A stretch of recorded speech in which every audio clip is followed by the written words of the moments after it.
In the name of God, the most benevolent and the most merciful.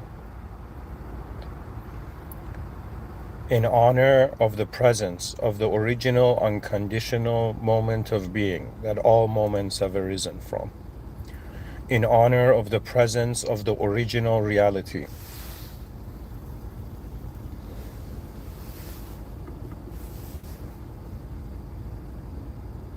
O beloved moment of my being, I speak to you, to all of you.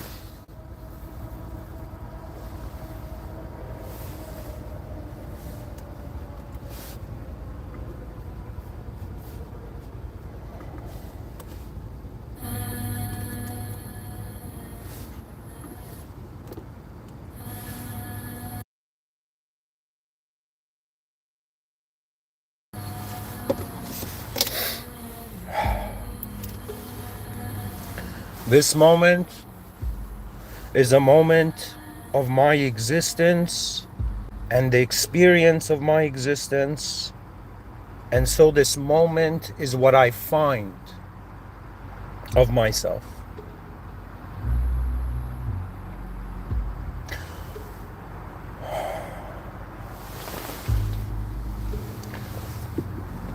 $300,000 ago, they consider civilization to have started. So far, 117 billion people have been considered to have existed. 8.1 billion people, humans, are currently alive, which means 7% of all human beings that have ever existed, they are existing now. And so it is so easy to not wonder about what the world is and to live the unexamined life and to, go years through this life and wonder who you are, what you are, and even if your thoughts and feelings are yours, and what does that even mean? And so I speak to moments of being as a moment of being. It's a grand movement. It's a grand occurrence. It's an event. It's the greatest event you will attend as an unknown life force, moving a known life form.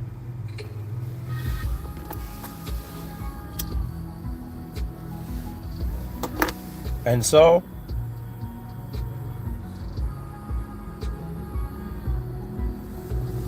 why would a human being require to remind the species of what it is? And the only circumstance is if it's missing something. In other words, I have had the arrogance and the boldness to look at my species and tell all of you we're missing out on what we can see behind our eyes that is more efficient. We're missing out on the efficiency of our better lives by choosing to loop in an efficient system. I want to speak about the human being and to explain to you the value of the human being. And I'm a human being that has had an example of a human being my whole life. Therefore, I am qualified to speak about the human experience.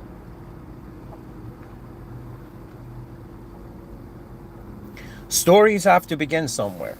And if you're seeking meaning in a story, in language, it has to start with an image.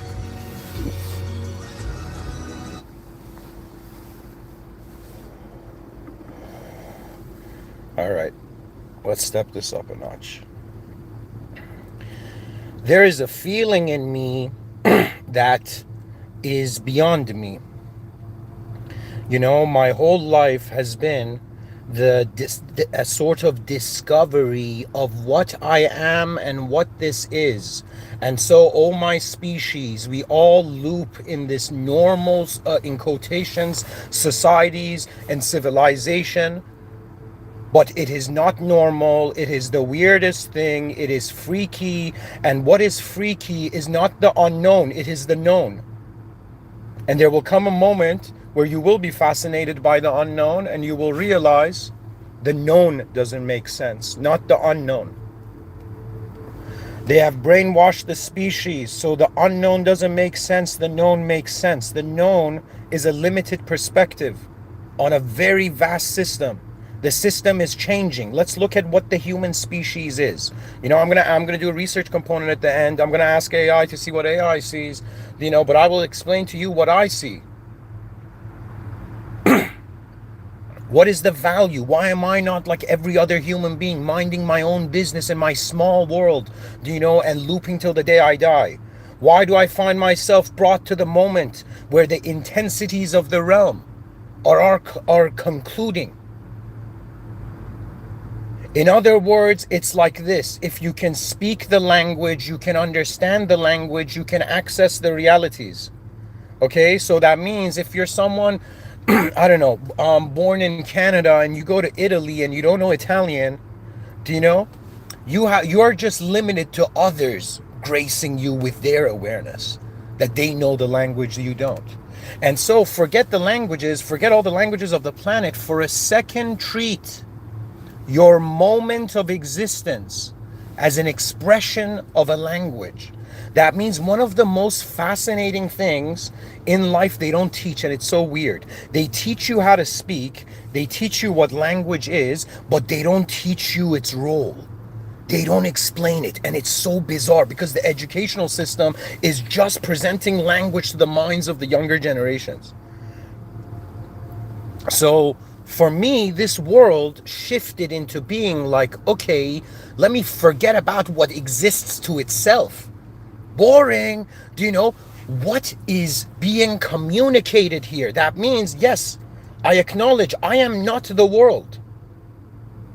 I am in the world as part of the world. Therefore, the whole world is a mystery, and I am in some sense as this little corner of my own universe of knowing, trying to figure it out.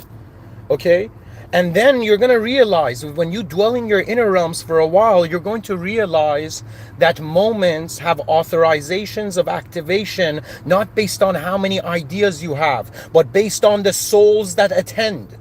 We are unknown life forces that are attending a known condition. This world is very bizarre, and I will explain it to you because the clues have been there. We just needed to Sherlock Holmes the S out of it, you know? And so I cannot exist in this planet having seen something, okay, which is a completely different function of the human being. That means I'm like, yo, what are you guys doing, everybody? I'm born in this world, okay? And then stories. Oh my God, I didn't know I was this fascinated to see how others had organized reality. That means I have been fed organized ideology from the beginning of my life because the average human fears the unknown.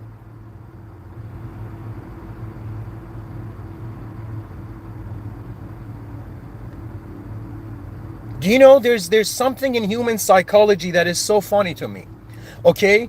It is human by choice. It can dehumanize. Anybody can dehumanize. You don't understand how the inner realms are working. Do you know? You can, in some sense, see a human being and be like, yo, look at that human being, waiting at the bus stop. And you think it's a human being, but behind their eyes, that entity could be dehumanized to itself. Do you know, we're being ushered into an era of, I don't want to get into this, but how do you explain it? It's like the hybridization culture of the human value. We have accepted that we are humans in a specific way, and we think that's what humanity is. And now we're realizing all the different ways that meaning can arise. So, ladies and gentlemen, look at the world we're all in. Okay, we're in a world that in front of your eyes, you find the existential content. It's there. You don't have to imagine a tree in front of your eyes. It's there. Existence is imagination that has been imagined before you got here.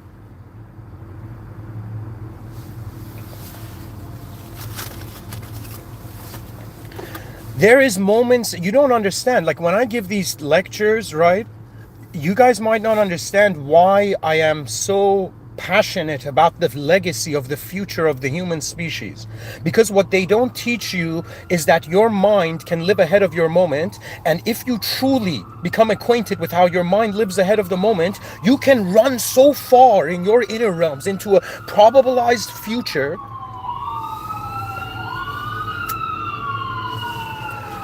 That means you don't see it. 2026, everybody smile, everybody, don't worry about anything because ignorance is bliss. 1984 taught us that.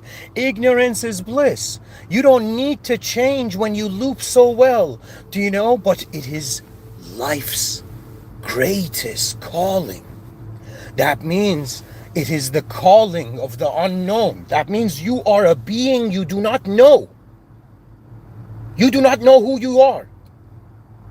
You know the tip of the iceberg that is in the conscious domain. And I am telling you, you have not even acknowledged dehumanized states in your inner realms in the future, because if you do, you're going to realize how easy it is now. It is so easy now for me to be like, yo guys, I'm a human being, listen to my talk. Right now we're still in the era of the natural human. Do you understand? I am one of the original biological humans. As so are you. Do you know? That is our value, because we don't see the future. If you saw the future, you would be so scared and grateful of what life is now. Because what the pattern is complexity. So if the caveman found fire and I'm in my car giving a podcast and smoking a cigarette, do you understand? The future is going to be different. Do you know, in the future generations will in some sense be, they will not be lighting fires. They will be managing the power source of stars. Do you understand? From discovering fire to, in some sense, discovering planets.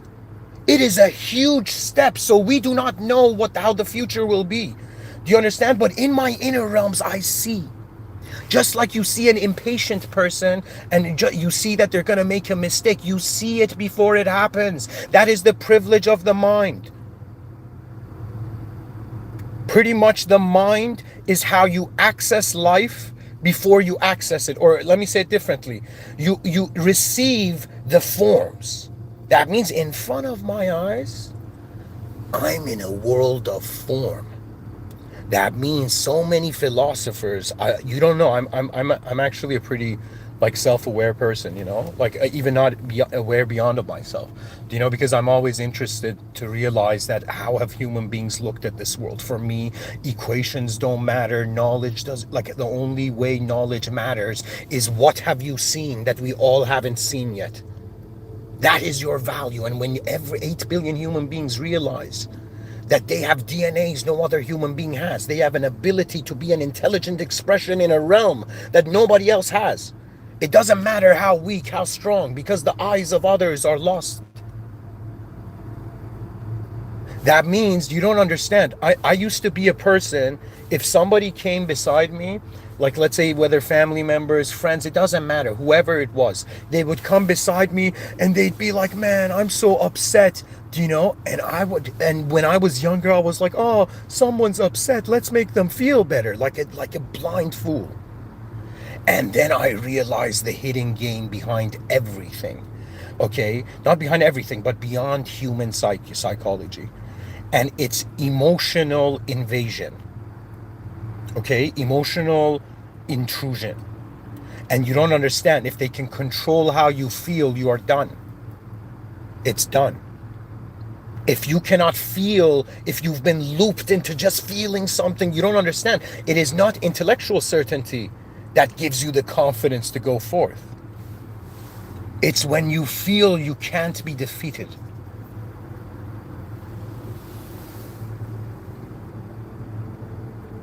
The reason I haven't gone, for example, to give public talks in front of millions, because some part of my mind defeated itself for that action. Because I am not used to the minds of others. Because that was a choice I made to dwell in my own mind. I had a choice. Either have civilization, either have the environment come and tell me how to look at it, or I look at the environment and based on all that I have seen in the furthest regions of my awareness, you understand, your army, like you, every person can feel like a general, but your army is not physical. Your army is every sense of self you have existed through, and they are in this instant at your command, but your command is not the final command.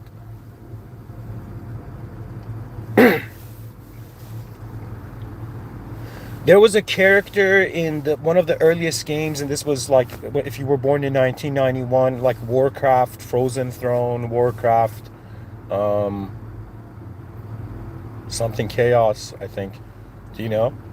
That immediate Warcraft game, there were some next level cinematics, and there were cinematics of this character who in the video game, and I don't want to reduce this archetype. The word prophet should not be used in a sense of like ignoring what the depth of the implication of that. But in that video game, there was a character called the prophet, and he would turn into a bird.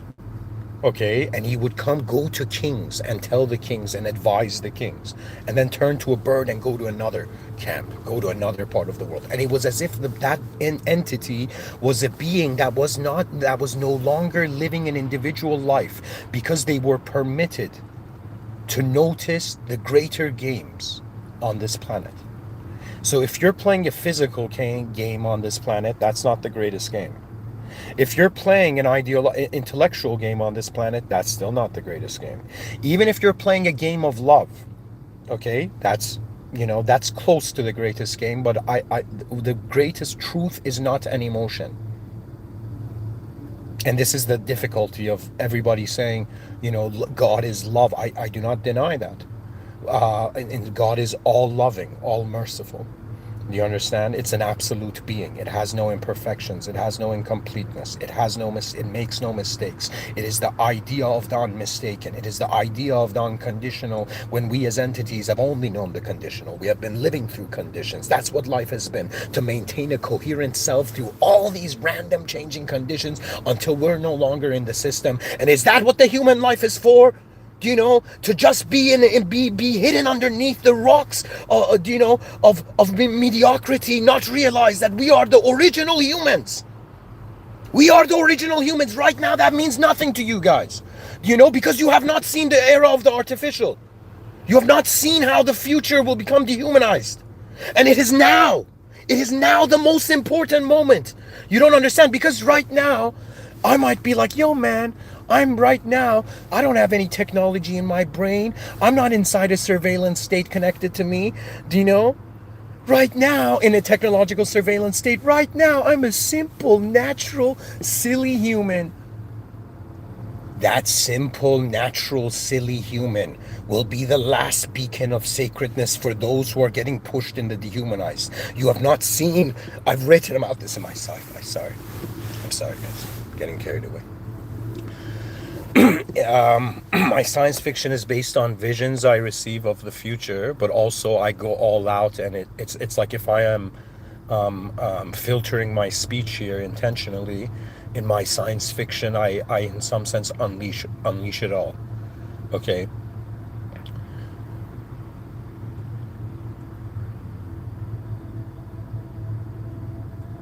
And now I have completed my individual life up to 2023. I firmly believe 2023, the moment I realized the truth behind the system admin of reality, that this system has a system admin, I finished my life. I've lived my individual life. It's done. That means if I am existing, it is values beyond forms I have already seen. For one of the greatest powers of the human being is boredom. To me, boredom is divine. Boredom is God's mercy. All of you who are bored in this world, you don't understand the moment you're standing in. You're standing in a moment where you can see a new context to the concepts you've been living through. In other words, to whoever, because I have a certain range of life on this planet, and then I will move on to wherever next. But while I'm here, it's very obvious. Pretty much all human life to me is all about awareness and responsibility. It's all about responsibility levels. The most advanced among you are the most responsible. But responsibility is also based on awareness. So the most advanced among you are those who are the most aware, and they are responsible for that awareness. Now, something scary happens here. If you suddenly notice something that the tribe hasn't, the herd hasn't, imagine you were a black sheep and all the sheep of the herd were going towards a slaughterhouse, and you were just this weird sheep that couldn't fit in with the others. Not that you couldn't fit in, you didn't like it felt off trying to fit in to somewhere, and you went your own path. And then you realized you were away. You had distanced your reality. You had spoken so many nights about your inner realms that in some sense the outer realms had become just be like it's just here. I'm like, when I look at life existentially, it's just here. But when I look at it experientially, where is it going?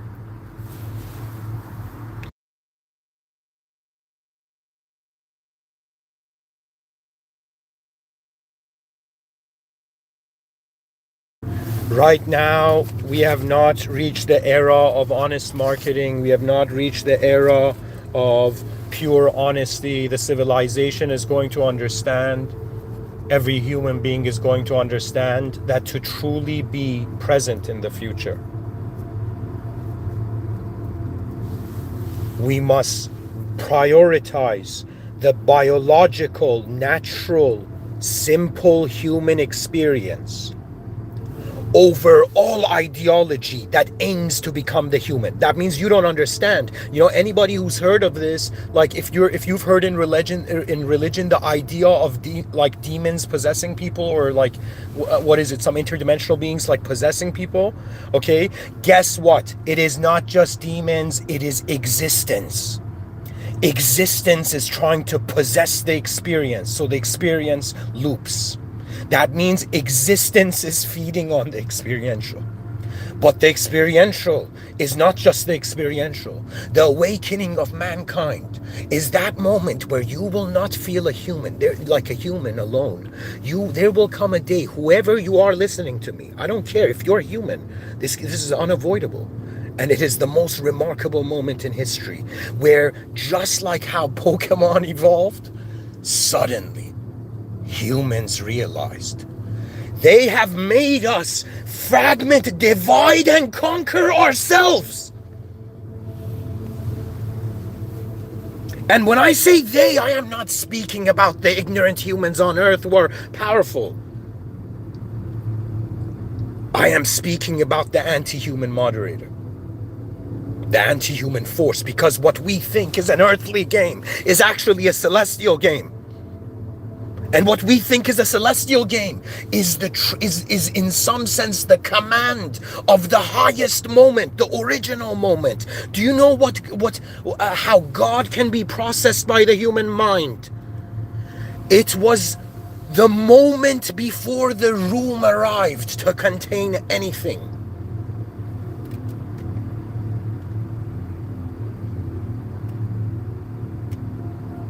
I do understand, I do sympathize, I do get it that we're this ancient biological system that's been designed for some natural environment, and now through language and us becoming these linguistic cyborgs with named entities, we've entered this sort of civilizational structure where the unnatural has become more real than the natural, and unnatural conditions are occupying the attention of a natural being in a natural world.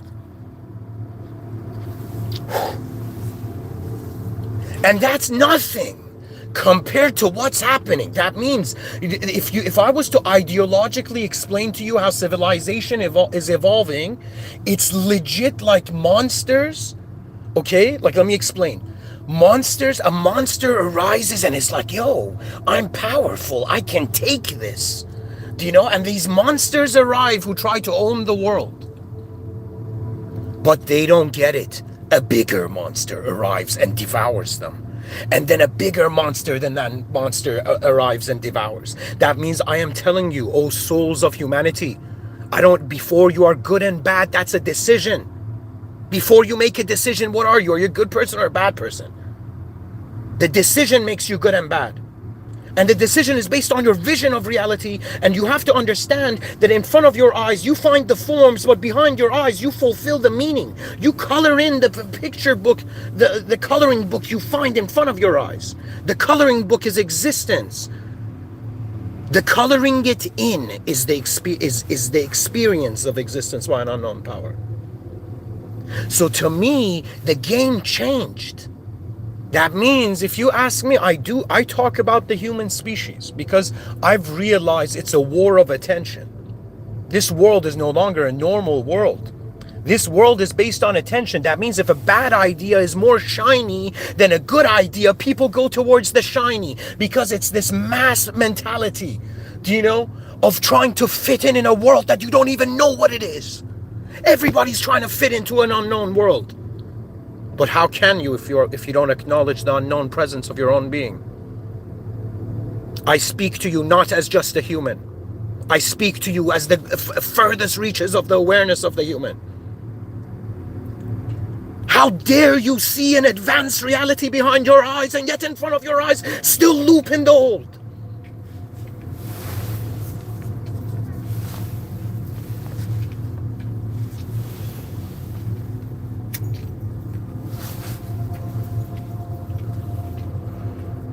Just because we can't see chaos doesn't mean it's not there. Just because we cannot see order, it doesn't mean it's not there. Just because we cannot see the advanced humanity, it does not mean it's not there. There is something within all. And through the theological lens, it's a different task. So I'll explain it this way.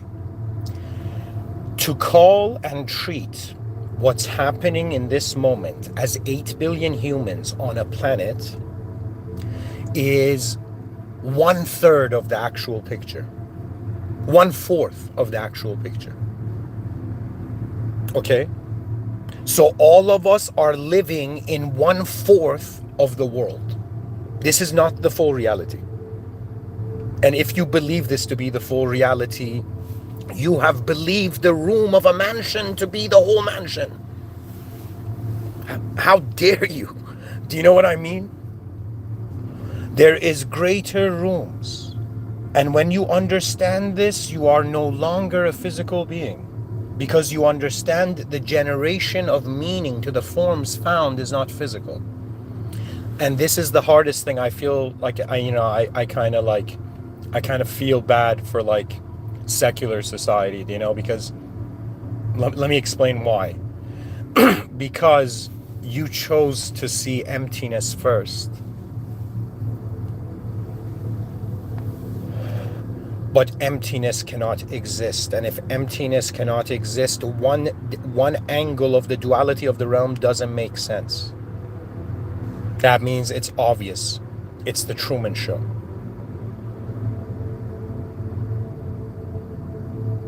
So, what do we do? For me, I asked this question for myself. I said, yo, man, you're going to be a father one day, a family man, maybe, I don't know, become some job creator in society and all this. But then my mind was like, you want me to show you something interesting? And what my mind showed me is that I don't know how to say it, but I live like a speedster behind my eyes. So the moment I realize I don't need to move the form, my attention can just bring the form, then in my inner realms I shift differently. I would say in my inner realms I teleport. In my outer realms, and I say teleport, but it's pretty much an antenna picking up different signals, Humans are entities that your newest experience defines you. Isn't that weird? Such a ridiculous tangent. It's like, hey guys, isn't it weird that we could believe in everything and then have a new experience and our beliefs change? Isn't that weird?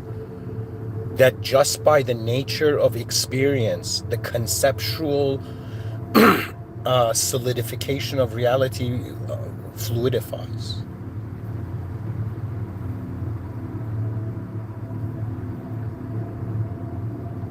Do you know, um, just like everybody else, I was, you know, behind the walls of my, you know, I was not a responsible person in my youth.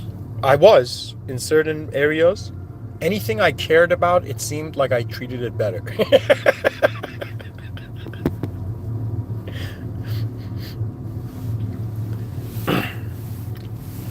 But it's pretty much as a human being on this earth, noticing that it's not just a world room, it's not just a box with a bunch of beings in it.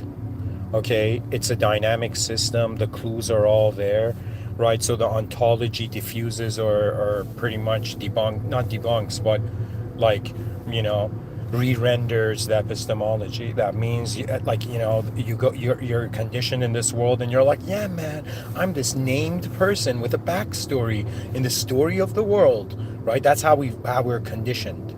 Okay, but then you begin to actually look at the nature of reality, and you're like, wait a minute, they're telling me to be an individual self, and they're glorifying the individual self so much, right, that everybody's trying to be like the Superman of their own universe. And yet it's a changing world. What the F? You, this whole time you're telling me in a changing world we've tried to be normal people? What is that? That is the weirdest thing. Am I the only one who sees this? To me, being normal is so weird. It's like possession by a cultural program. A person can get possessed by an ideological program. And culture is where all the ideas are living and waiting for human attention to possess. And that's not a good term to use, but I have to be honest, okay? Because I was conditioned to assume, I was conditioned to trust myself, but my emotions and thoughts weren't from me. And I was like, whoa. But then I discovered the true geometry of the inner realms and outer realms. And guys, you don't understand this. Like, this was something I discovered, and I feel like, I don't know, maybe the future generations will, maybe my honor will find me, but it might be beyond my lifetime. And by the way, I got to keep saying this in the middle of the talks. Anybody can feel free to download all these lectures and have an archive of them. Okay? You can go to these like MP4 or MP3 converters, YouTube MP3, like something like that, right? And I am telling anybody can archive these lectures. Do you know? I should probably write a note in the description. I'm going to try to turn them into books and kind of like sell an encyclopedia of my own talks somehow. Like, guys, I don't try to bring my personal problems in life, like from the outer realms into the lecture. But there are moments that, I pray for the most advanced life. Deep down in my heart, a part of me as a being, as some random soul from your perspective, I know that I have to put an intensity. I can feel the intensity of my destiny, even though I cannot see it and I cannot know it. My mind communicates to me. All our minds do. But they don't communicate as a separate entity, and we shouldn't treat the mind as a separate entity.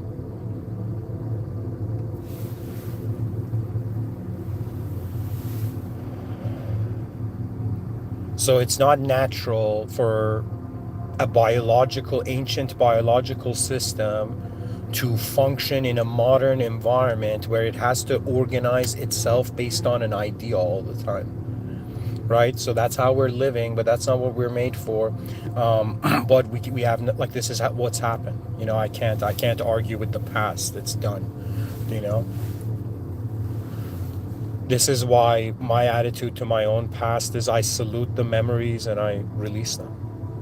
I release, not that I release my memories, but I not, it's not like I forget them, but I understand the significance of not just how my body is positioned, but how my inner realms are positioned.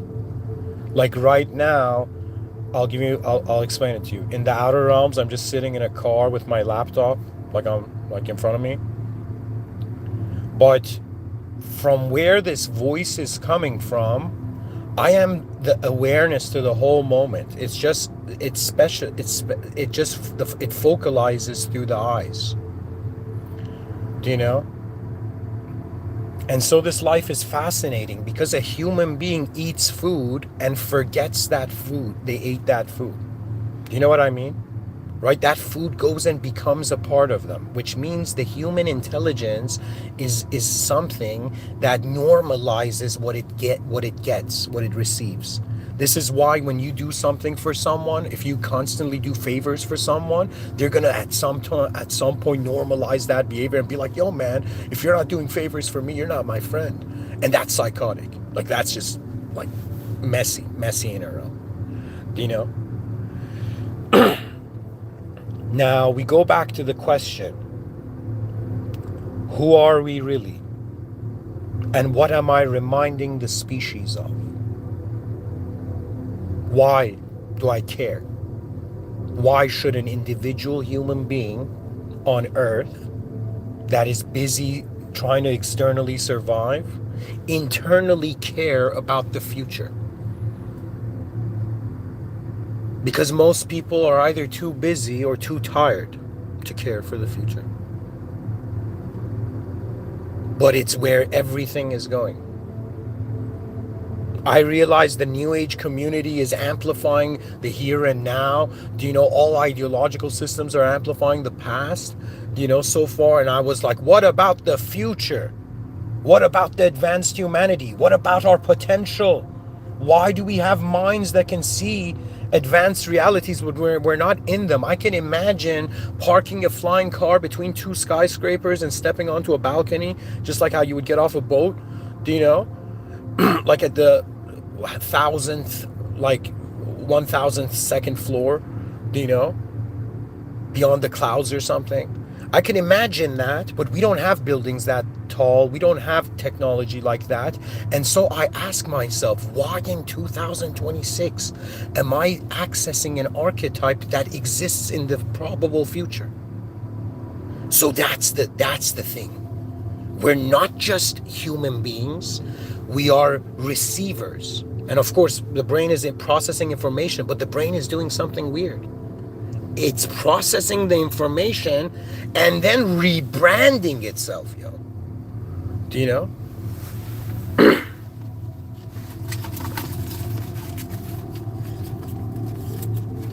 So many people I've heard, you don't understand. When I hear some people are like, yo, man, why don't you like listen to conspiracy theories? Why don't you get into like, secret conspiracy stuff? And I was like, why? You want me to be, a scared animal?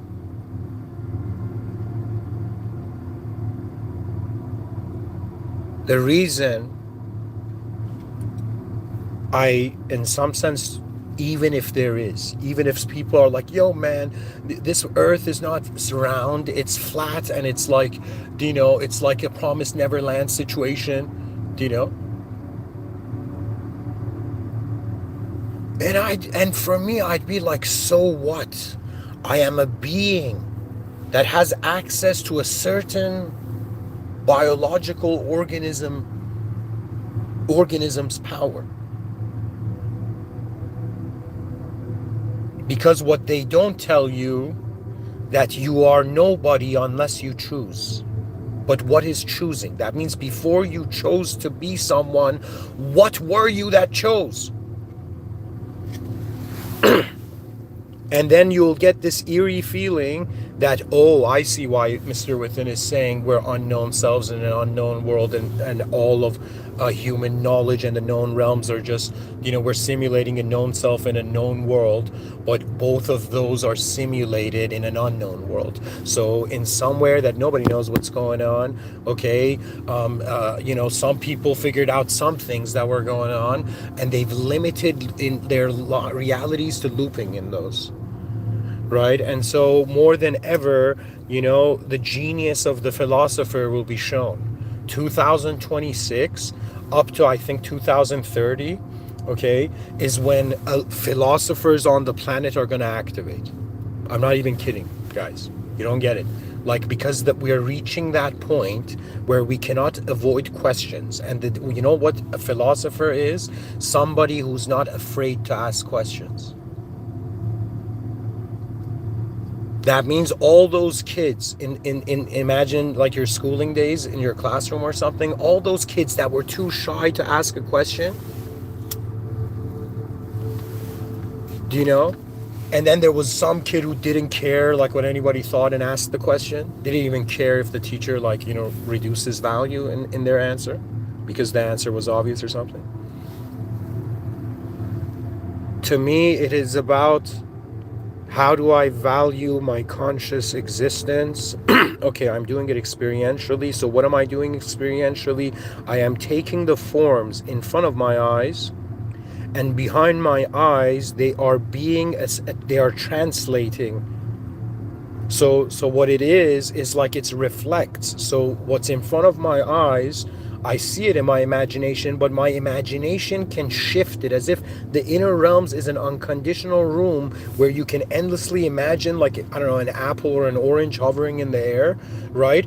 And gravity doesn't bring it down right away. It's like, why when I imagined like an apple hovering in the air, right that instant by its own, it didn't go down. And that's the thing you realize. The outer realms is a space, is a server, where other forces move you, but the inner realms are waiting for you to move them, which is another way of saying that the thing they couldn't teach you was that a part of you has to ask a question so beyond anything you know that a part of you also realizes to become great, that which is not great, the attention should move away from. So to me, being on this planet is every day I wake up and people are like, yo, man, are you doing something specific? I'll be like, honestly, every day I wake up and I'm just fascinated to see what will happen. Because everything's been changing this whole time. I don't have the same body as I did when I was young. I don't have the same voice, the same, let's say, energy or something. But you know what's funny? Before the brain or the body becomes like really old and going towards dysfunction, going towards stillness,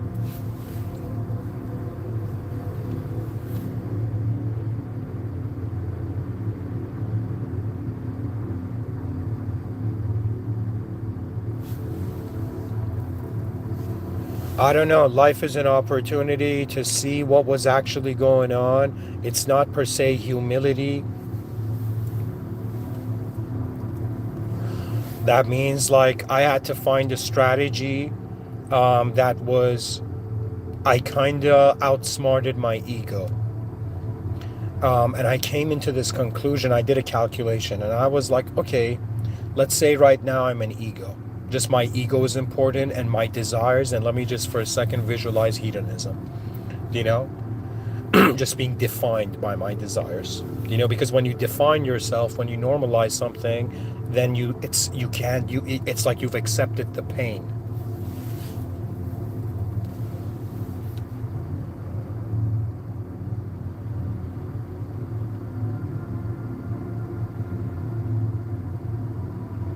I don't know how to say it. The presence of attention is key. There is a war going on, and this war is hilarious. It's the war of what forms, both in the inner realms and outer realms, occupy the inner space. Do you know? That means, what do you allow to become your reality? And also, what is the reality beyond your reality? So I'll say it this way. Okay, let me just explain it. I said 1/4, but I'll say 1/3, just for speech's sake.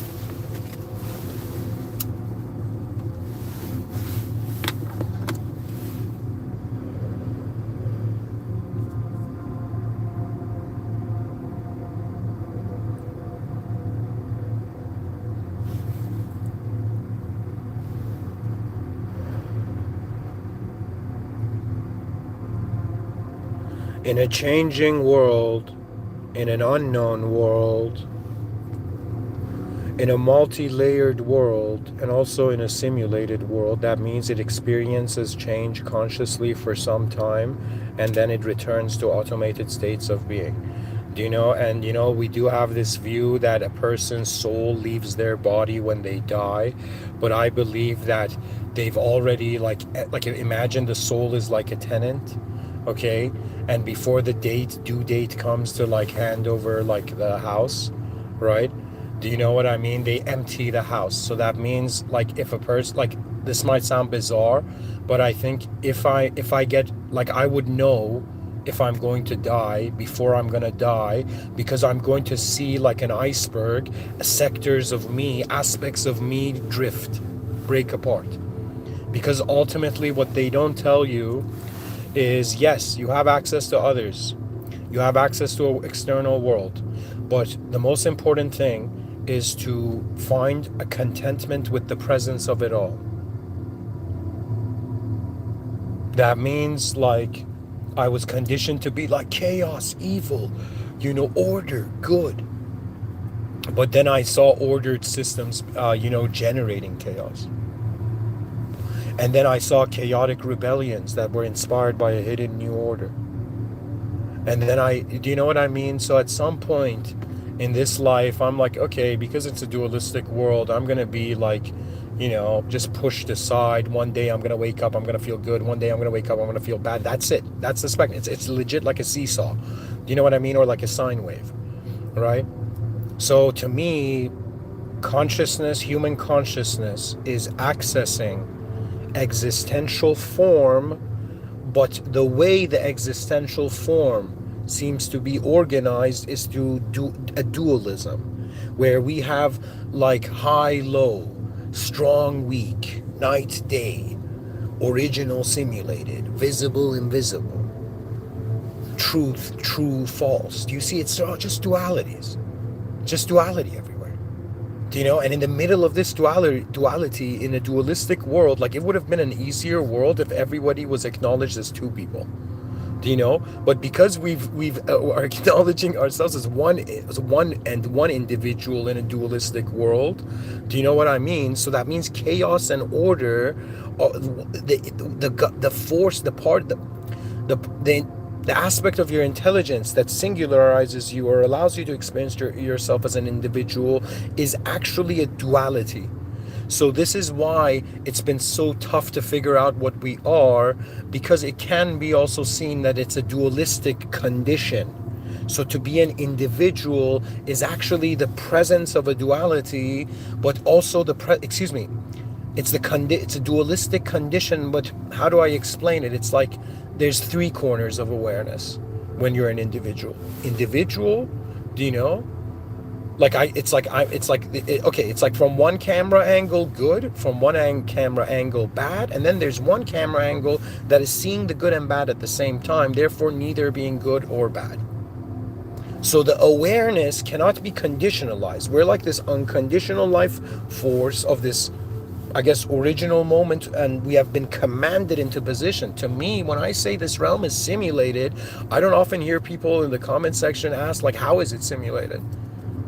It's commanded. The duality was instantly commanded to exist. That means it wasn't that the chicken or the egg came, right? We think that everything began from simplicity to complexity, but the way it seems that a higher power theologically has moves manifestation, it instantly commands it. In other words, through the theological lens, God didn't create man like Lego. He commanded instantaneous being as an absolute being would. We are not absolute beings. We're conditional beings. Our wills, like a person, I could be like, yo, I expect everybody to agree with me. You know what I mean? That's just the free will's expectation. That's just like the small, just trying to contain the big in a bigger ideal, but still a small ideal. So to me, it's the chicken and the egg, okay? or existence instantaneously appeared. And what's funny is, in the same way that in theology God commanded existence through the Big Bang Theory, in the same way, in less than a second, less than an instant, do you know, cosmic inflation, suddenly the whole cosmos cooled down and all this manifestation arose. So what's very fascinating is that I think it develops from within. Like, look at how humans are born. They're born from within another human being.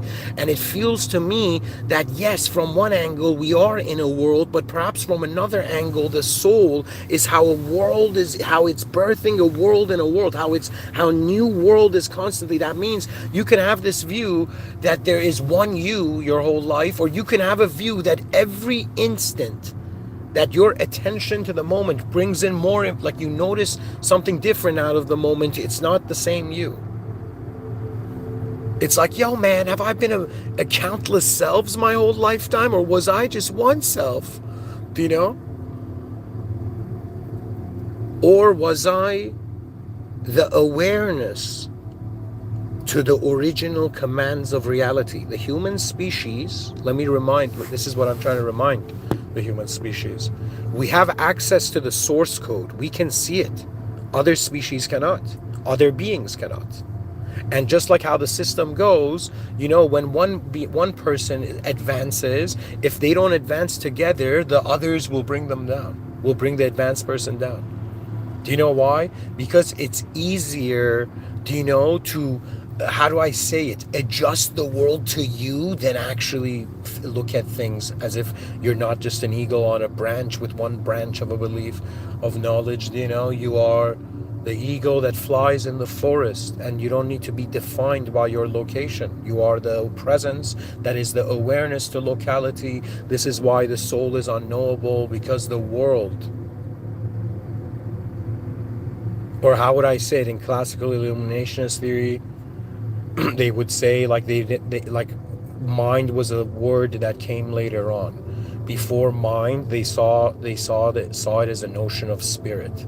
Okay, so before they saw every person having their own minds only, like, you know, it was as if there was a spirit before the word mind, as if something that we can actually conceptualize, right? They were like, no, it's not mind. It's like, that's how the spirit is animating. But in classical illuminationist theory, their view was that the spirit was the shadow of the soul, and the soul was the shadow of God. But in my view, I think the soul is the shadow of the world, and the world is the shadow of God. Do you know? But it could be that no, actually, I think the world is adjusted to man. So forget the world being its own step there. So the spirit is the shadow of the soul is the shadow of God. That's the classical illuminationist theory. Okay? But I am Muslim. And so for me, God cannot equal anything. I don't care like how many, like, you know, if I was a professor on theology and people are like, yeah, I wrote an essay on what God is, do you know? And I'll be like, very nice, read it out for everybody and record the video for yourself, do you know? But in reality, if truth equals the conditional, it's the destruction of truth. That means the reason it's true because we've noticed something false. How else are we looking for truth?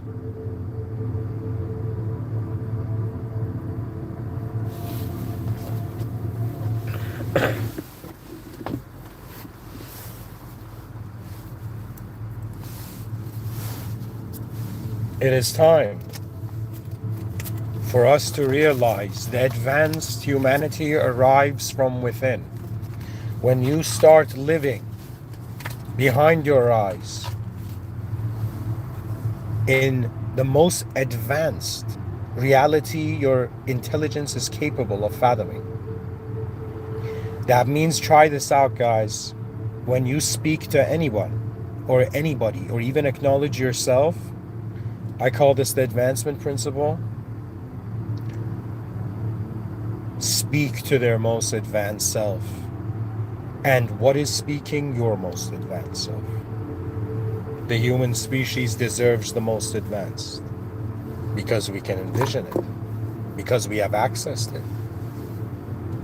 The light bulb was accessed in the inner realms. The dude invented it in the inner realms, then in the outer realms.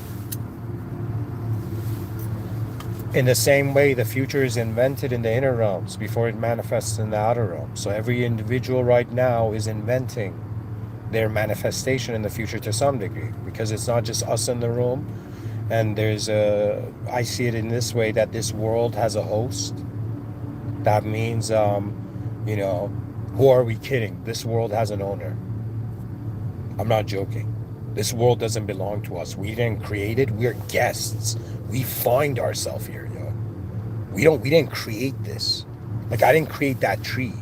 I didn't create the constants of, you know, of our assumption of the, of the natural laws. So I find myself attending existential content that was not from me. So pretty much this is not my life. This is a life I'm attending. And so far in civilization, the language of the outer realms, do you know how we acknowledge ourselves in the outer realms? I'm a named entity with a certain memory trail and backstory. And just like a character in a novel, every one of us is acknowledging it that way. But the weird thing is, we're treating the fiction more real than the non-fiction. And that's when dehumanization becomes dangerous. So right now, people feel human. Imagine we're looking at the inner. See, they only told you about the outer realms evolution. They didn't explain how civilization has evolved from the inner realms. Do you understand? That means every person, like let's say Nikola Tesla drew the AC motor with a stick in the dirt of this park where he would go and feed pigeons. You know what I mean? But nobody knows behind his eyes what sort of being stood there.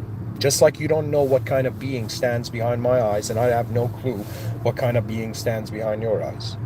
I just know that if the system admin is unconditional, because theologically there's a very unique sequence. God commands man into existence. God imbues man of its own essence, which means the system admin gives its creation, gives the user system admin privileges, then commands the user. This is all happening before Earth, okay? Theologically, and commands its creation to say the divine names, which we might not understand what that means ever, right? But in my comprehension, it gave it awareness to all sectors of reality. It made it a self-aware, and you might not believe how much of consciousness advances by just the correct inner realm ideological positioning, but it theologically, God commanded man to perform and say the divine names. There was a divine performance, and all manifestation bowed to not man, to God's greatness of look at what God has created. Except one moderator. And then we fast forward to this moment where the original being, the original beings are being tested. And the issue here is so fascinating because they listen, because they out of the mystery, they listen to a simulated moderator. An anti-human force moderator simulates itself as a serpent. Do you understand? And so the originals, Adam and Eve, let's say, or Prophet Adam alayhi salam,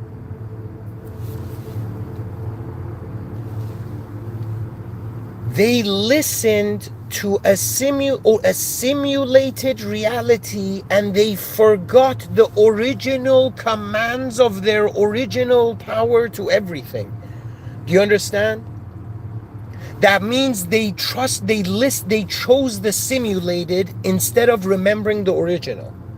And so their solar descendants are now cast in a realm that is completely simulated. Do you understand?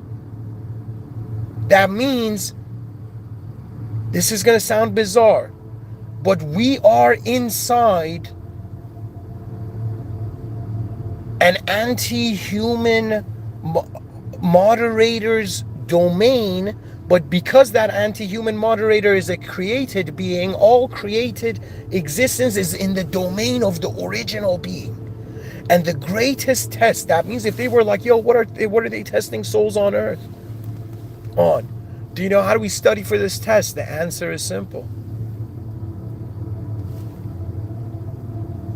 You must remember the original being, the original moment of being, which poetically for modern times, I say we need to find the original Earth. We are not the original ones.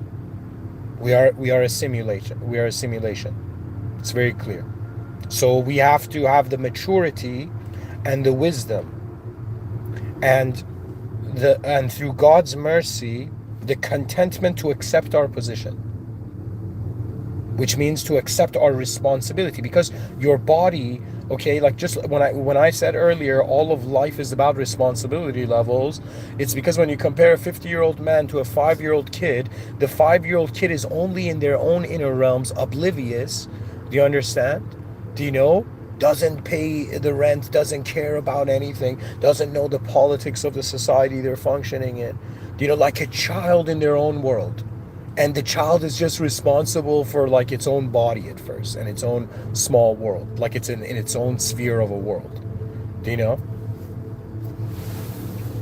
Pretty much we need to have expectation that a human being is a child until the prefrontal cortex is developed, which is why, you know, individual responsibility, like King Arthur,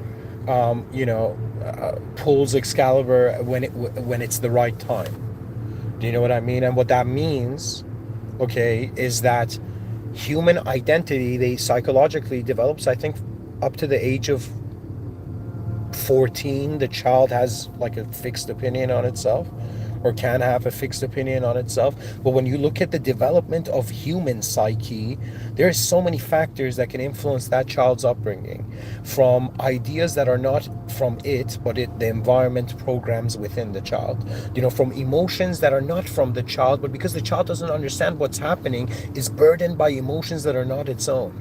Do you know? Or even physically, do you know, if somebody is weak or nutrition or something, do you know, for me, this is why it breaks my heart.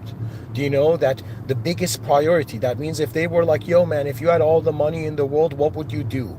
I would say I would attempt at the speed of light, okay, two strategies. One strategy, fund all nations, forget war, you fools. Do you know what I mean? Do you know? And for a second, fund the research that can solve starvation on the planet. So we have stable biologies that can have stable minds. If the biology is not stable, how stable can the psychology be? Do you know? Or the psychology, even if it is stable, when the body is unstable, it's stable only through a narrow angle. Do you know what I mean? And when we look at the function of human beings, pretty much those who are more aware decide what happens to those who are less aware. But it's not just that, it's also that this moment has positioning.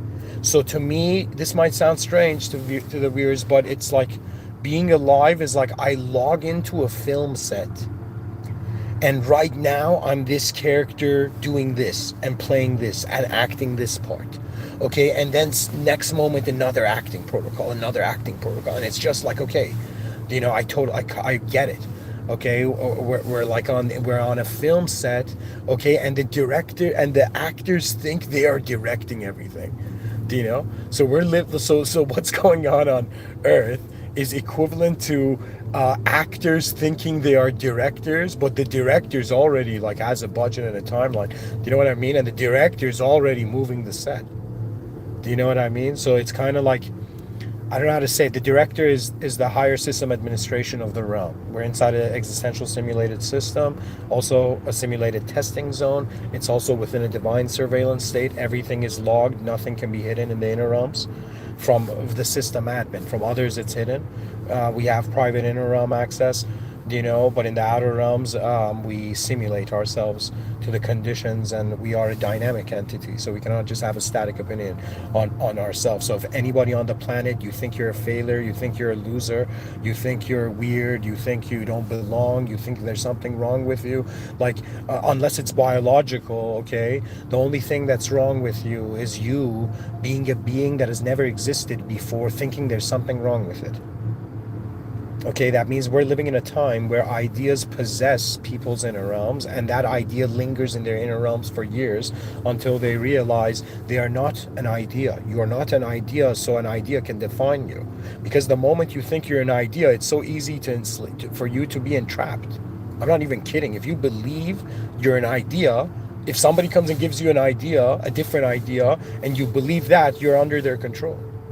But the whole point of it is not that, yo, man, what sort of answers from people who've already answered that we need to get. You have to realize God intentionally, the system admin, positioned us here to not be clones. We don't need everybody acting the same thing. It's all about the originalism. But how is that originalism is accessed is I think what's important. Okay, to me, the human species, think of it body, mind, soul. This is the traditional like trio, you know, body, mind, yeah, body, mind, soul. Let's go with that, right? So we look at the human species and we're like, we look at what's going on in the moment as a being, as an intelligent being, and we're like, okay, what is the human species truly as a physical being? In other words, somehow, like, we need to envision what is the most advanced physical position. To me, pretty much we're gonna be eating very little food, but we're gonna be eating food that just nourishes the whole body in incredible ways. Do you understand? So in the future generations, I have no doubt that we're going to, in some sense, how do I explain it? People are going to live very long, and sickness is going to become like a myth, you know. But but psychological suffering doesn't mean goes away just because you're healthy. Okay, psychological suffering only goes away if you serve a purpose greater than you. Sorry to be so direct. Like, I wanted to sugarcoat it right now, but that's how it happens. Okay, this world is going to be boring until you find something more important than just the meaning from just for your viewpoint. And then it's so important that it calls you towards it. So to me, how everything is in actually unknown, we're simulating knowledge in we're simulating our experience, we're simulating a known experience, okay, in a simulated unknown existence, and somehow we can notice we're simulated, which is strange, but at the same time it clarifies the system admin privileges we have, which is another way of saying that nobody's God cannot have an equal sign to anything. God is beyond any condition of form. That means, I'm sorry, it doesn't matter if you're Hindu, if you're Christian, if you are, I don't know, whatever, like, to me, truth can't equal the simulation, or that will lead to psychosis. Do you understand what I'm telling you? If you make the unconditional equal to the conditional, it doesn't make sense, and it's a lost soul situation. So to me, my relationship with truth is that truth is beyond all conditions, because this power had an awareness to create a specific condition. Like, that means it's so well thought. That means when you look at the human body, like, it's like, I thought surgeons were psychopaths when I was young. Do you know? Like, what are these messed up people doing? Like, how can they even do this? Do you know? But then years later, I realized, no. Aside from the noble dimension aspect of it, it's just they're fascinated by the mechanism in the same way someone is fascinated by the engine of a car, do you know, and how that works. It's like there are those who are fascinated by how the human body works. Do you know? And you might not believe it, but the human body is a source of endless philosophies. That means just from the geometrical relationship and the functions. That means you don't understand. We're living at a time where philosophy is acting as the backup system to an outdated looping inner realm model for civilization. So in other words, we're reaching that era of the rebellion of consciousness against its own looped simulated realms. For in order for all of us to truly be advanced beings, the only way is that it must be an advanced world. So it must be advanced from the beginning. And religion is the confirmation that the most advanced has created a being that can see the opposite of the most advanced. So to me, I thought chaos and order, oh my God, chaos bad, order good. No. These are forms that arise in an awareness that is present in the presence of an unconditional being. For before anybody could be in the room was in the original moment. So that what does that mean? In the long run, we were never simulated beings. An original power originated us. We had a simulated bell curve of an experience back to the original state. When I tell you original beings, do you know what that means? That means those humans that have understood that if they choose to be an idea, that's not an original state, that's a simulated state. But if they choose to allow the moment to just simply be, that means for a moment, that's not a tree, that's not a pile of snow, that's not a sign, that's not a car. For a moment, it's just geometry being. It's just a position. Simple as that. And it is our life force that in some sense gives life behind the scenes of gives life to what moves behind the scenes of our vision to some degree. For me, it's I was like, okay, so what do I have to deal with on earth? Okay, I got to deal with myself. Okay, I got to deal with others. I got to deal with what happens in the whole world, like to the world, like like bigger events, like macro world events. And then I was like, I gotta care for my origin, how I'm being anything at all, and what quality. That means you can, like, let me tell you what living on earth is like. Is like watching a YouTube video on low resolution. Okay, if you believe you're an idea, you're living life on low resolution. To be aware that you're contrary to an empty room, you're in the presence of the original moment. Do you know what that means? That means the simulation was originally simulated. An original power, an unconditional power. That means it has no conditions of speed, no limitations of space. It's unconditional. Only an unconditional being can do whatever it wants. A conditional being is limited to options in their condition. Whew. How's the talk so far? Speak to me, cyberspace. You know, I can hear you now.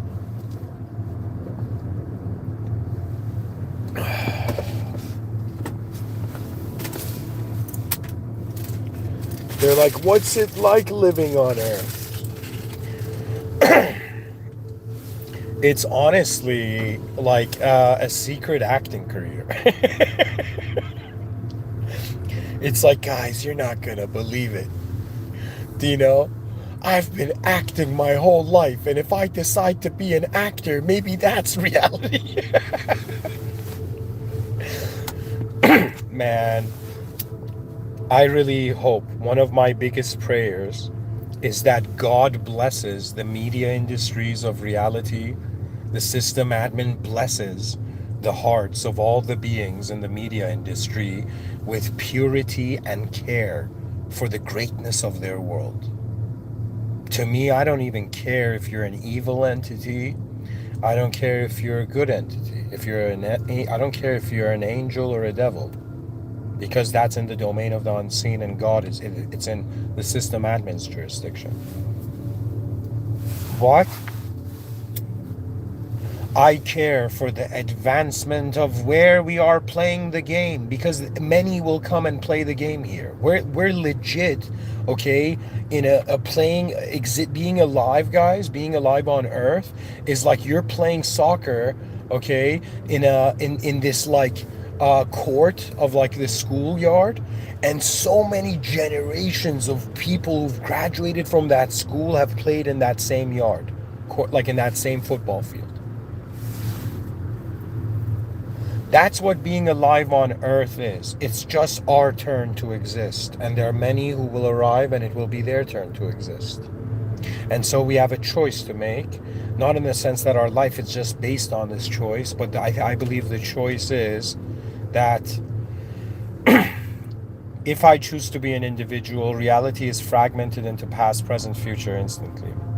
So if I want to live an individual life, I have to make a choice. That do I define myself? Do I place my attention, prioritize my attention on my present, on my past, or my future? From where do I give meaning to what I see? And most human beings are conditioned to give meaning, like you don't acknowledge you understand something if it's from past to, unless it's from past to present. So we look at stuff in the present and we're like, how does it have meaning? Oh yeah, we said these things about it in the past. However, have you ever wondered that your value is not just limited? There's three ways you can evaluate yourself as an individual. Your value can be based on your past.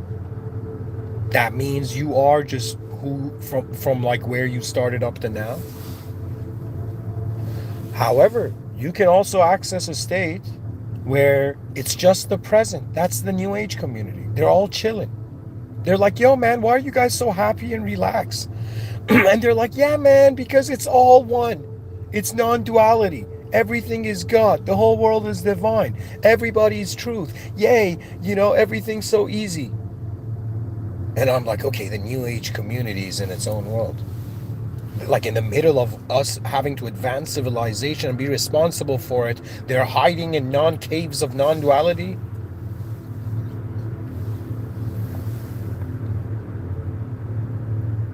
It is the callings of your world. It's like these giant roars of the planet. Do you know, I'm going to write a book, actually. I realized the title of my next sci-fi book, The Roars of Planets. I see it. And what does that mean? That means a species in its development on its planet will at some point realize it has to choose the context it cares about. Do you know what this means? That means you are a limited concept in a limited context. The limited context part they don't tell you, so you think you're a limited concept in a limitless context. But no, it's a limited context. To be a person is to step out of the real world and to be a character in a story that is being written by all of us, but in actuality, all of it has been written from before by the system admin. The system admin doesn't experience, I shouldn't say it like this, only God knows what God knows. But to me, it is apparent that it's too designed. This world is too designed. It's too designed, yo. It's too specific, yo. It has laws, yo. It's too specific. Existence is too specific. Therefore, where did that specificity come from? It means it's designed. It proves the cosmological argument. That the first shape was not created by a shape. The first domino was not pushed by a domino. That's the infinite regress fallacy. I think it's a cop-out to believe to just assume everything's infinity, to make everything equal to one another. That's madness. And it's such a blissful madness because it makes you irresponsible. When you're the whole moment, why do you need to do anything in the moment specifically? For me, you don't understand. To be a human being is like I'm this unknown soul, and just like our Enemy at the Gates, like that film was such an epic film, one of my favorite films. Enemy at the Gates, like they gave one soldier a bullet in World War II or something. Do you know what I mean? Right, one soldier a bullet and another soldier like a gun. Do you know? And it was like they just gave the dude something, and they're like, "Yeah, go and conquer the enemy." And the guy's like, "I don't even know where I am, what I'm doing." And it's like when the shell shock hits, you know.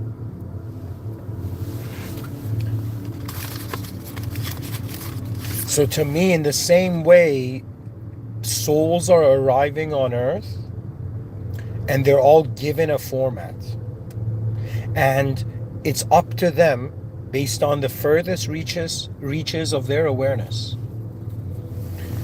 beyond the fray or the firmament of their own world's meaning, beyond self-simulated meaning. Perhaps you're not a simulated self. Perhaps the ontology of reality surpasses human comprehension. Therefore, we must advance humanity to its greatest capability. My strategy is pretty much my energy moves this way on the planet. Advance before you no longer can. Advance. Put the word advanced in front of every concept you have ever known, and you will realize why I'm saying advancement is pure. Okay, one of God's names is Al-Kabir, which means the greatest. Unfathomably the greatest, and the greatest means the most advanced. So the system admin is the most advanced. We are not the most advanced, but we are in a system, and we were designed by a very advanced being. That means I might not be the most advanced soul like on the planet, but I am created by the most advanced being in all worlds, the creator of all worlds. In Islam, we don't worship a God of one world. It says Alhamdulillahi Rabbil Alameen. All praise due to the Lord of worlds, plural. And Islam, it acknowledges other beings alongside us. And for me, in Islam was very beautiful, because I opened the holy book and there was this passage. I don't know if I opened it or this was something I searched for, but it was a moment where in the Holy Quran, Allah subhanahu wa ta'ala, the one and only system admin beyond all, that has no equal partner, nothing conditional can equal this original unconditional moment to be.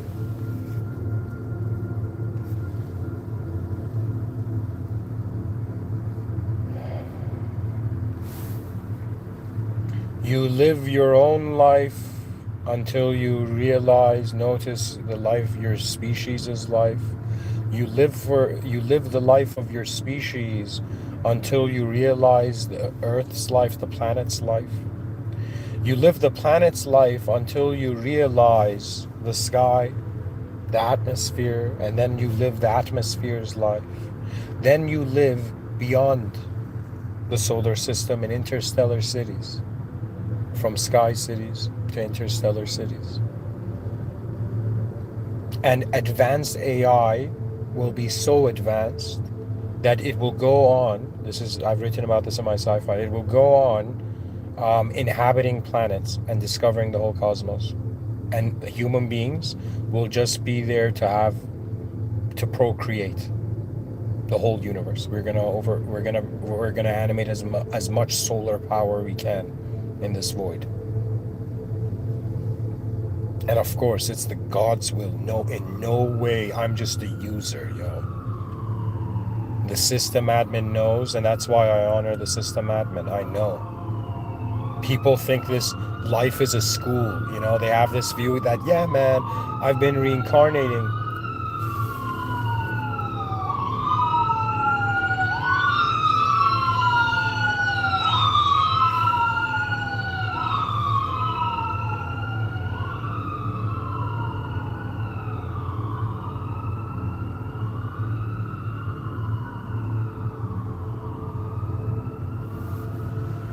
Some people have this view that they're in this school of life, and you've reincarnated endless times, each time getting better, and eventually reaching a point where this spark of God becomes God itself. And you're in this universe of endless growth and learning. Excuse me. You're not in an endless, countless simulated loop. You can choose to be, but you're not. You are in a legit life. To me is like a gathering. It's like a party. It's like an event. Let's say it's like a house party, and we're in the house, in this unknown house, 8 billion of us, and we're waiting for the host. I believe souls attend worlds because there's something that happens in those worlds that reminds those souls that they're not what they saw first. They saw it first. There is a religious view that there is something godly within all souls. That means all souls are present within the presence of their system admin. That's why I say it's a divine surveillance state. And because I'm used to this divine surveillance state, I'm even used to the natural surveillance state where natural beings see me, observe me. A technological surveillance state only if we're foolish. If see anything, the efficient mode of it is good, or I would say is more inclined towards. For me, I was like, yo, man, have I been making good and bad decisions? Or have I just been living in accordance to efficient and inefficient contexts? Because they have conditioned the species in concept shifting. Many people are competent of concept shifting and they're playing the game of life that way, but they didn't teach you context shifting. You can shift the context. That means they make you believe that you're in one fixed context, the world, and you're also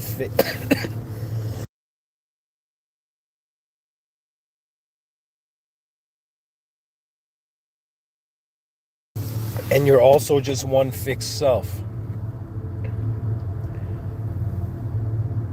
But it's dynamic. What we thought and believed for years as humans was a photograph. We realized it is a film. We judged people as if they were photographs, but it's a film, yo. We're not just known nouns. That's the tip of the iceberg. What we actually are is the unknown verb. And to make it engageable to humans, and it's not just from me, many other self-aware individuals have considered this. You anchor your power to your original moment of being. So I treat myself, the moment I wake up, as the original space where everything else in the day arises in that space. So my presence, I have the presence of a being that is created by an original being. So I treat my soul as how the system admin commanded me to exist. It's my solar command. Why we're all alive. We're trying to, in some sense, figure out how truth commanded us before we were in the falsehood. And when I say commanded, it's legit like created, imagine. Instantly.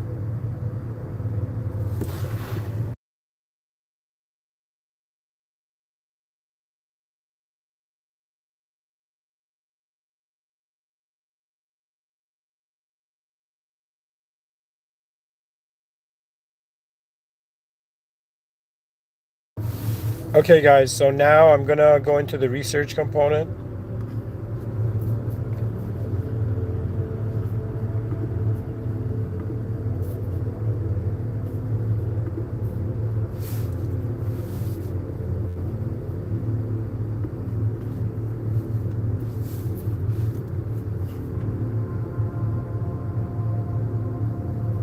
Oh my god, guys, I've misspelled this. What the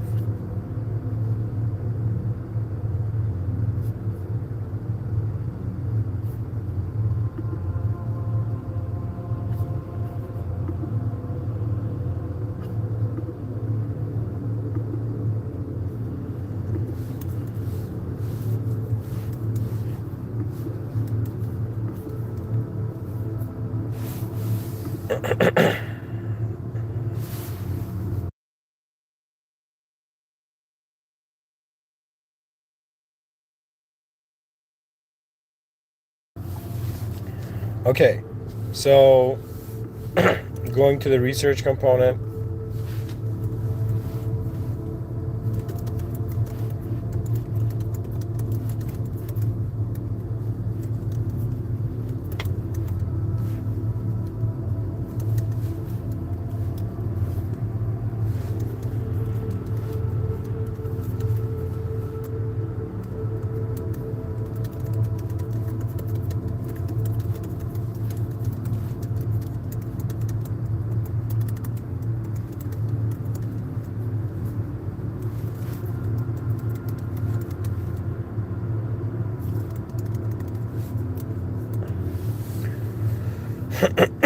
Okay.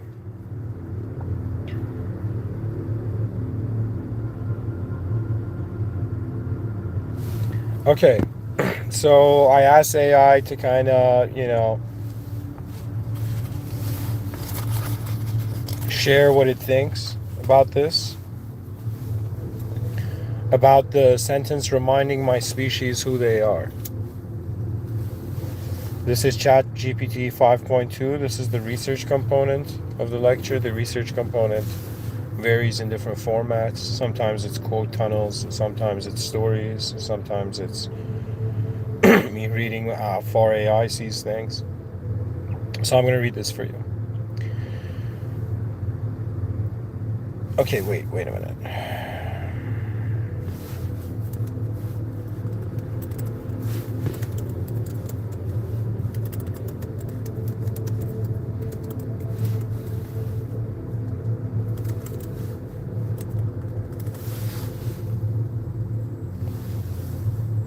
Okay, so I'm going to read two passages. One is the academic view, the other is the advanced view.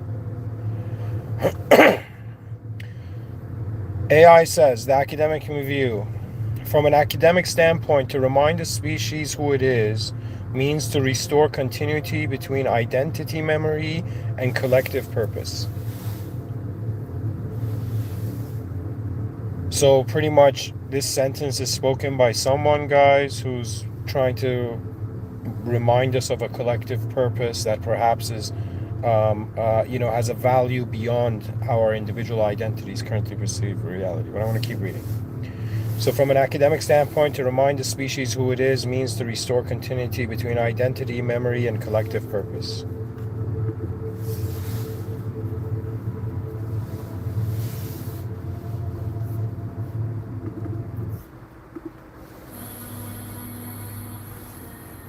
This might not be the best song, actually.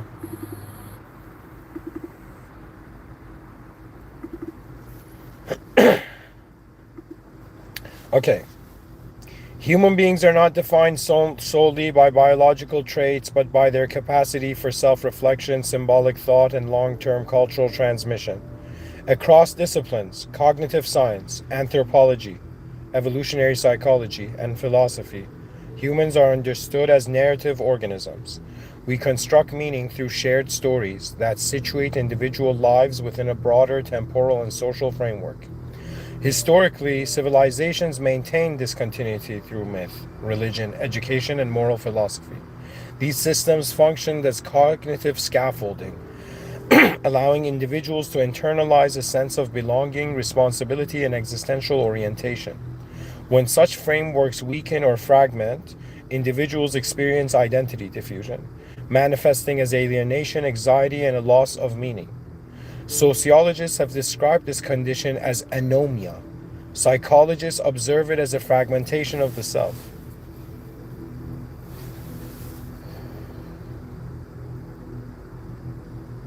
Guys, this part's really important. I'm going to read it again. It says historically, civilizations maintained this continuity through myth, religion, education, and moral philosophy. These systems functioned as cognitive scaffolding, allowing individuals to internalize a sense of belonging, responsibility, and existential orientation. When such frameworks weaken or fragment, individuals experience identity diffusion, manifesting as alienation, anxiety, and loss of meaning. Sorry, the condition wasn't anomia, it was anomy. which lack of the usual social or ethical standards in an individual or group. So a use of it in a sentence is the theory that high-rise architecture leads to anomie in the residents.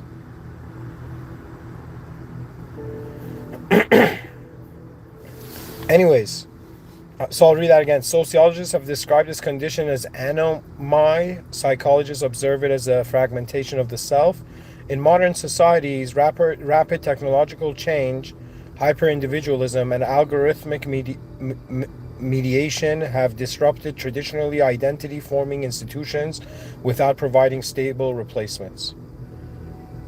Yeah, so it's saying in modern societies, rapid technological change, imagine like TikTok and all of that, hyper individualism, everybody's focused like, oh my God, that person, I want to be like that person, I want to be like, and we're kind of obsessed with individualism, hyper individualism, and algorithmic mediation. That means it's occurring based on algorithms, what trends.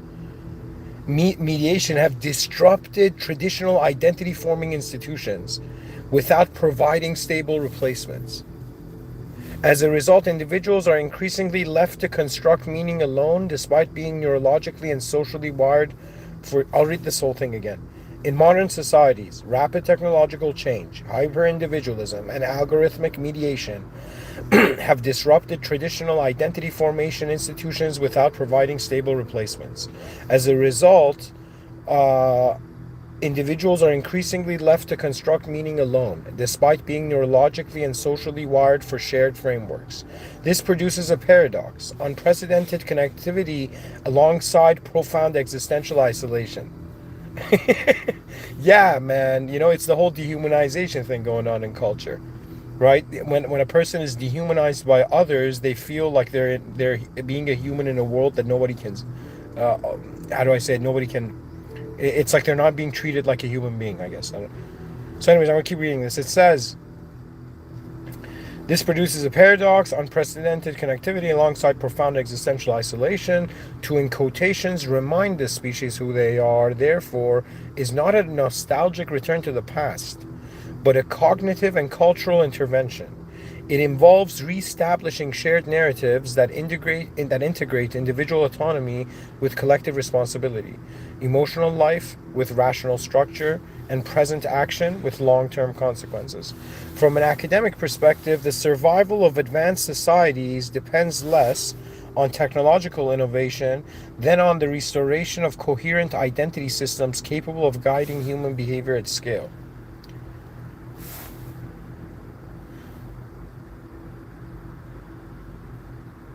So what it's saying is like it's the whole yeah, and I see what it's. So from the academic perspective, we if we want to advance as a species, it doesn't per se depend like a lot on our tech. It depends more important than like how technology's influencing us.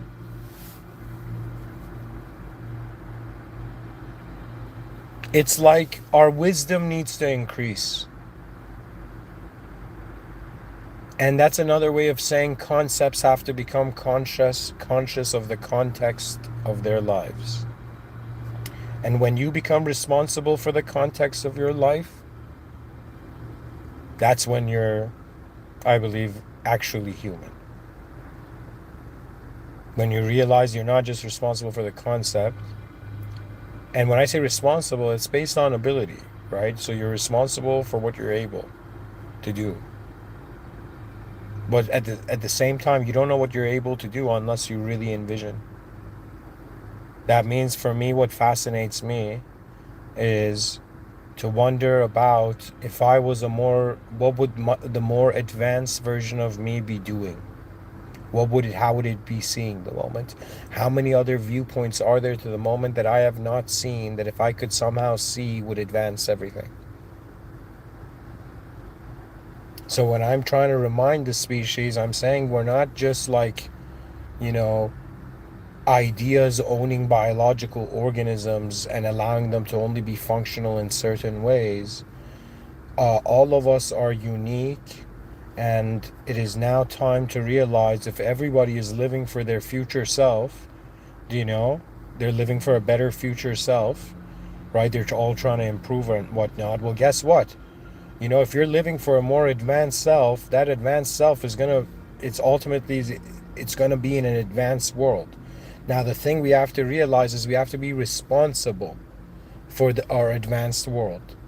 That means we have to start caring for the human experience and the natural original human being, and identifying more as a species than an entity that identifies with land, because nations are like paint on the face of a primitive human. Do you know that we're identifying with parts of one planet? We are identifying. Do you understand what I'm saying? Like, for me, I feel I am human, and then I am any other idea that happens. And that feeling of human is because the human part is very real. For me, if civilization was to be redesigned, it should be designed by prioritizing the human species and not its abstract desires. It's about us feeling it's more important. Like, when we see a person, before we think they're an idea or think they're some specific person or something, we're like, nah, man, that's just a human being that was just born somewhere. That's what all of us are, right? We're just beings, okay? And based on our awareness and our responsibility and our engagement, sometimes you have to become responsible reality to unlock greater levels to that reality.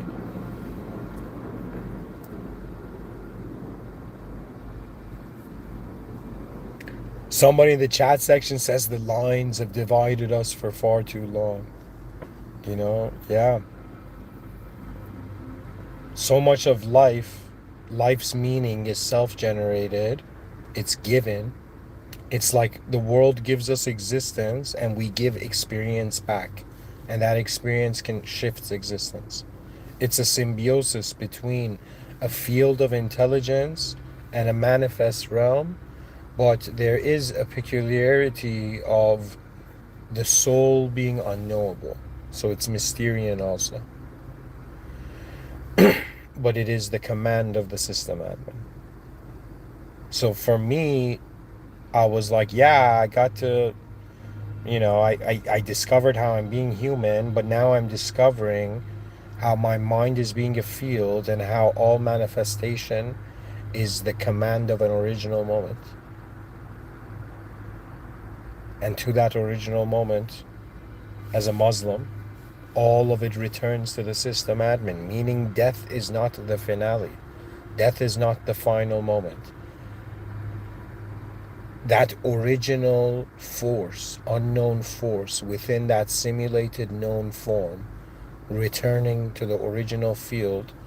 And when it returns to the system admin, I don't know, but I feel that it will see what it could not. So right now, the original moment is viewing me in a way that I cannot view, and I'm viewing myself in a way that the original moment can view. That means the system admin in Islam, God is closer to you than your jugular vein. Do you know what that means? That means it's closer to you than your existence. It is the power of the realm, because what guides you? Because I thought about it countless nights. I've even spoken in front of you guys for countless nights. I was like, okay, let's just be that person, that silly person in history who actually was like, all right, man, let me see how I can build an advanced civilization. And for countless nights, I have wondered about the true advancement of the human species. And I am realizing that it needs to become aware that what it thought it was didn't make sense.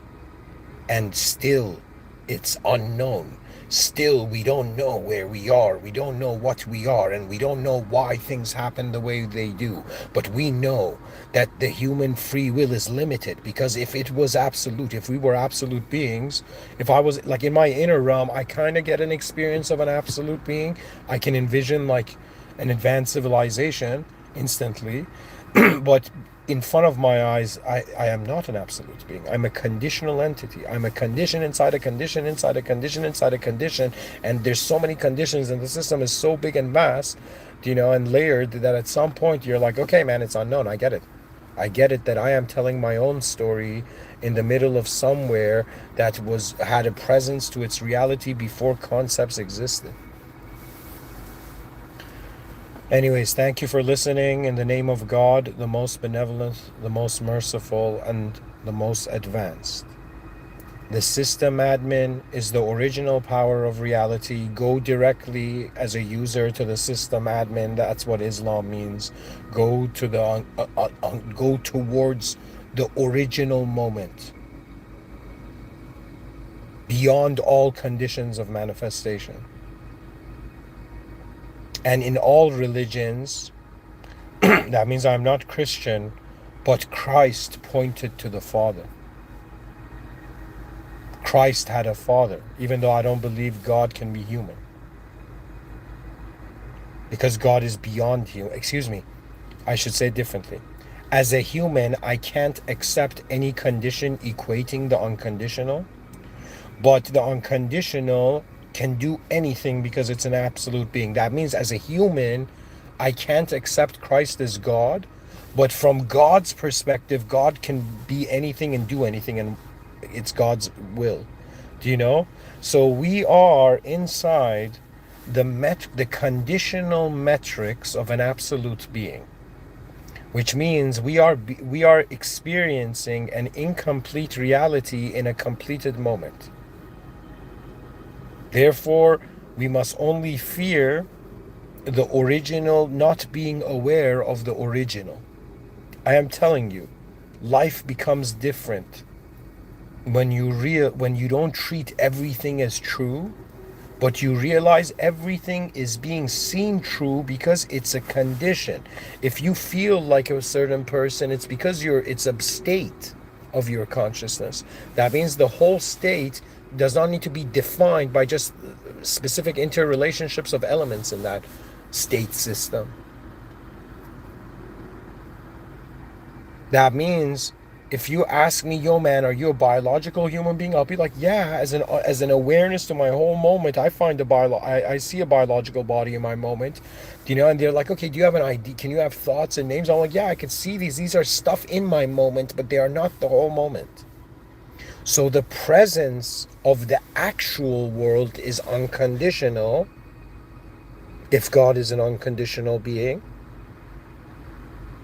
that means the unconditional is possible.